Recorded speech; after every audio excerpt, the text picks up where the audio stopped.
अयोध्या। अयोध्या भगवान श्री राम की जन्मभूमि है। यह उत्तर प्रदेश में स्थित है। श्री राम ने अपनी वनवास यात्रा यहीं से प्रारंभ की थी। श्रृंगवेरपुर। प्रयागराज से 20-22 किलोमीटर दूर वे श्रृंगवेरपुर पहुंचे, जो निषाद राजगोह का राज्य था। यहीं पर गंगा के तट पर उन्होंने केवट से गंगा पार करने को कहा था। श्रृंगवेरपुर को वर्तमान में सिंगरौर कहा जाता है। प्रयाग। आगे चलकर श्री राम अपने भाई लक्ष्मण और पत्नी सीता सहित प्रयाग पहुंचे थे। प्रयाग को वर्तमान में प्रयागराज कहा जाता है। चित्रकूट। प्रभु श्री राम ने प्रयाग संगम के समीप यमुना नदी को पार किया और फिर पहुंच गए चित्रकूट। चित्रकूट वह स्थान है जहां राम को मनाने के लिए भरत अपनी सेना के साथ पहुंचते हैं। तब जब दशरथ का देहांत हो जाता है, भरत यहां से राम की चरण पादुका ले जाकर उनकी चरण पादुका रखकर राज्य करते हैं। अत्रि आश्रम। चित्रकूट के पास ही सतना मध्य प्रदेश स्थित अत्रि ऋषि का आश्रम था। हालांकि अनुसुईया पति महर्षि अत्रि चित्रकूट के तपोवन में रहा करते थे, लेकिन सतना में रामवन नामक स्थान पर भी श्री राम रुके थे, जहां ऋषि अत्रि का एक और आश्रम था।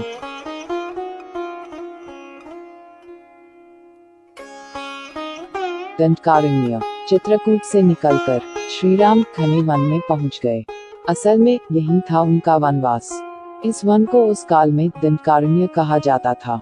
मध्य प्रदेश, छत्तीसगढ़ और महाराष्ट्र के कुछ क्षेत्रों को मिलाकर दंडकारण्य था। दंडकारण्य में छत्तीसगढ़, ओडिशा एवं आंध्र प्रदेश राज्यों के अधिकतर हिस्से शामिल हैं। यह शहर सीता रामचंद्र मंदिर के लिए प्रसिद्ध है।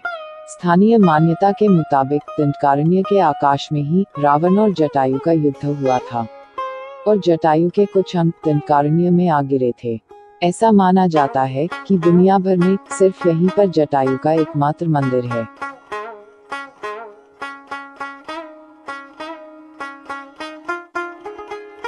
पंचवटी। दंडकारण्य में मुनियों के आश्रमों में रहने के बाद श्री राम अगस्त्य मुनि के आश्रम गए। यह आश्रम नासिक के पंचवटी क्षेत्र में है, जो गोदावरी नदी के किनारे बसा है। यहीं पर लक्ष्मण ने शूर्पणखा की नाक काटी थी। राम लक्ष्मण ने खर व दूषण के साथ युद्ध किया था। गिद्धराज जटायु से श्री राम की मैत्री भी यहीं हुई थी। वाल्मीकि रामायण अरण्यकांड में पंचवटी का मनोहर वर्णन मिलता है। सर्वतीर्थ। नासिक क्षेत्र में शूर्पणखा, मारीच और खर व दूषण के वध के बाद ही रावण ने सीता का हरण किया और जटायु का भी वध किया था, जिसकी स्मृति नासिक से 56 किलोमीटर दूर ताकेत गांव में सर्वतीर्थ नामक स्थान पर आज भी संरक्षित है। जटायु की मृत्यु सर्वतीर्थ नाम के स्थान पर हुई, जो नासिक जिले के इगतपुरी तहसील के ताकेत गांव में मौजूद है। इस स्थान को सर्वतीर्थ इसलिए कहा गया क्योंकि यहीं पर मरणासन जटायु ने सीता माता के बारे में बताया। राम जी ने यहाँ जटायु का अंतिम संस्कार करके पिता और जटायु का श्राद्ध तर्पण किया था। इसी तीर्थ पर लक्ष्मण रेखा थी।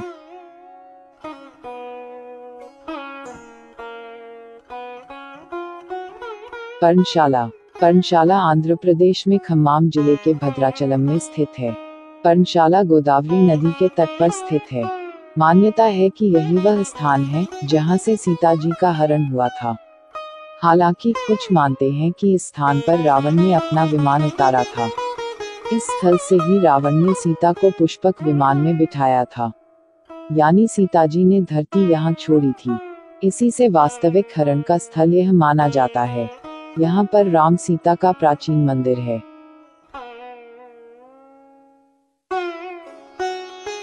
तुंगभद्रा। सर्वतीर्थ और पर्णशाला के बाद श्री राम लक्ष्मण सीता की खोज में तुंगभद्रा तथा कावेरी नदियों के क्षेत्र में पहुंच गए। तुंगभद्रा एवं कावेरी नदी क्षेत्रों के अनेक स्थलों पर वे सीता की खोज में गए।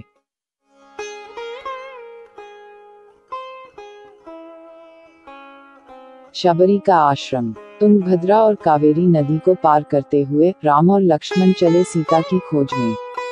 जटायु और कबंध से मिलने के पश्चात वे ऋषिमुख पर्वत पहुंचे। रास्ते में वे पंपा नदी के पास शबरी आश्रम भी गए, जो आजकल केरल में स्थित है।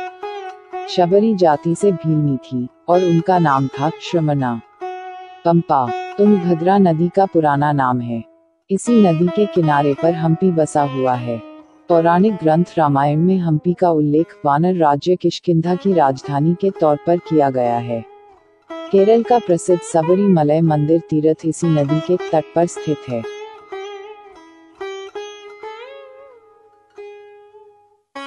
ऋषिमुख पर्वत। मलय पर्वत और चंदन वनों को पार करते हुए वे ऋषिमुख पर्वत की ओर बढ़े। यहाँ उन्होंने हनुमान और सुग्रीव से भेंट की, सीता के आभूषणों को देखा और श्रीराम ने यहीं बाली का वध किया। ऋषिमुख पर्वत वाल्मीकि रामायण में वर्णित वानरों की राजधानी किष्किंधा के निकट स्थित था। ऋषिमुख पर्वत तथा किष्किंधा नगर कर्नाटक के हम्पी जिला बेल्लारी में स्थित है।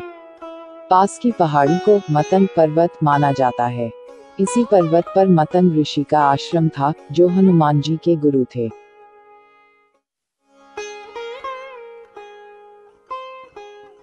कोडिकराई। हनुमान और सुग्रीव से मिलने के बाद श्रीराम ने वानर सेना का गठन किया और लंका की ओर चल पड़े। तमिलनाडु की एक लंबी तटरेखा है, जो लगभग 1000 किलोमीटर तक विस्तारित है। कोडिकराई समुद्र तट वेलांकनी के दक्षिण में स्थित है, जो पूर्व में बंगाल की खाड़ी और दक्षिण में पाल्क स्ट्रेट से घिरा हुआ है। यहाँ श्रीराम की सेना ने पड़ाव डाला और श्रीराम ने अपनी सेना को कोडिकराई में एकत्रित कर विचार विमर्श किया।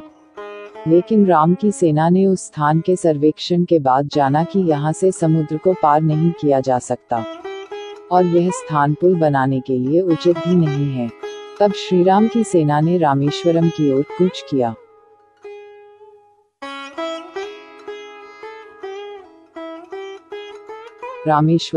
रामेश्वरम समुद्र तट एक शांत समुद्र तट है और यहाँ का छिछला पानी तैरने और सनबेदिंग के लिए आदर्श है। रामेश्वरम प्रसिद्ध हिंदू तीर्थ केंद्र है।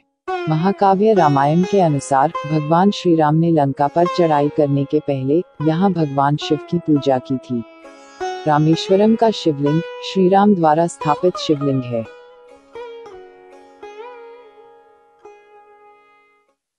धनुषकोडी।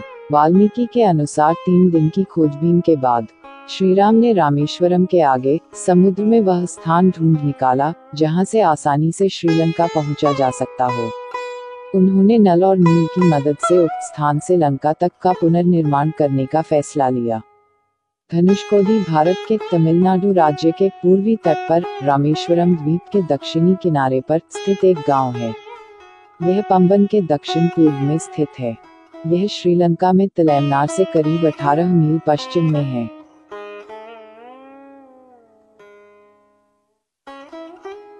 नुवारा एलिया पर्वत श्रृंखला। वाल्मीकि रामायण अनुसार श्रीलंका के मध्य में रावण का महल था। नुवारा एलिया पहाड़ियों से लगभग 90 किलोमीटर दूर बांद्रवेला की तरफ मध्य लंका की ऊंची पहाड़ियों के बीचों बीच सुरंगों तथा गुफाओं के भंवरजाल मिलते हैं। यहाँ ऐसे कई पुरातात्विक अवशेष मिलते हैं जिनकी कार्बन डेटिंग से इनका काल निकाला गया है। तो ये थी राम वनवास यात्रा के मार्ग की संक्षिप्त जानकारी। वीडियो कैसा लगा हमें कमेंट करके अवश्य बताएं और अपने दोस्तों को भी शेयर करें। जय श्री राम।